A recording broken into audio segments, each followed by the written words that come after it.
Good morning. The earnings season finally kicks off. We've had a couple of earnings that are lined up for today. TCS will be the big one, and Agam is joining me. Agam, you track this company very closely. Very surprising. Yesterday, this big rally came in the IT stock, so probably people are having a lot of expectations from TCS. But what are your expectations? It will be third quarter is usually a soft quarter and a seasonal quarter for IT.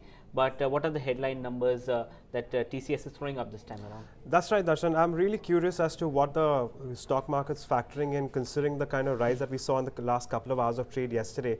Well, in terms of expectations, it's going to be a subdued quarter because of seasonality. We've seen a lot of furloughs, and it applies to not just TCS, but a lot of the other companies which have very large exposure to the North American markets and the European markets for that matter. But in terms of expectations, we're expecting about a 1.7% growth in terms of rupees, about 1.1% sequential growth in terms of dollar revenues, and well, margins are expected to remain largely flat, perhaps a marginal uptick at around 25.3%, and profitability is expected to grow at around 1.4%. So subdued cues coming. Yeah, so TCS usually doesn't give too much guidance like the other IT company does, but I believe they do in terms of margins. Now for the year they've given 26 to 28% margins. I'm seeing the data that you gave. So in the first quarter they did 23.4, second quarter they did 25%, and your expectation this time around was 25%. So is there a chance that they may revise their margin guidance downward this time around? Okay, so Darshan, the management always says that this range that they have given of 26 to 28% is more of a target than a guidance.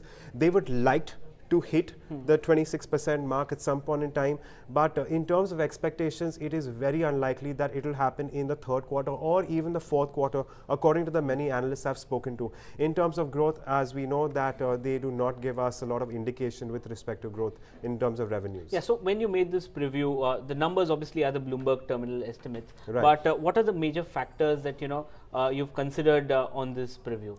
Right. So, Darshan, obviously, this is an aggregate of the analysts that we have on the Bloomberg consensus, and based on that, what a lot of these analysts have indicated from what I've been reading is that this quarter is not going to be so much about the performance of TCS as much as it's going to be about the commentary.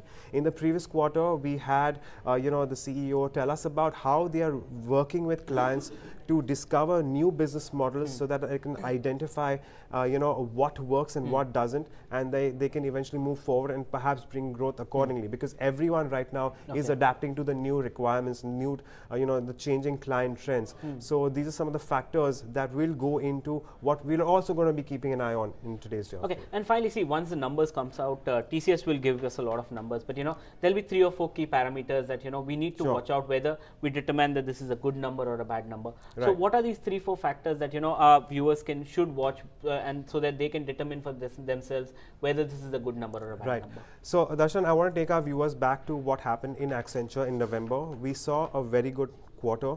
What Accenture indicated was a gradual recovery in the BFS vertical and the US market. That will be key. If that translates into even a little bit of an uptick, and should we see the revenue growth slightly more expanded in comparison to what we're expecting in the BFS and the US markets, well, that will be considered as a positive. This can also mean that we could see an expansion of margins, and if we can see margins at somewhere around 25.7%, 25.8%, this again can be a very, very good pointer to keep an eye on. That could be something that will lead to a positive opening for TCS tomorrow morning. Okay, so that's a complete 360-degree view on what we can expect from TCS. Remember, TCS will report numbers after market hours today, so the impact will be felt tomorrow. But that's a broad view. Thanks for watching BloombergQuint.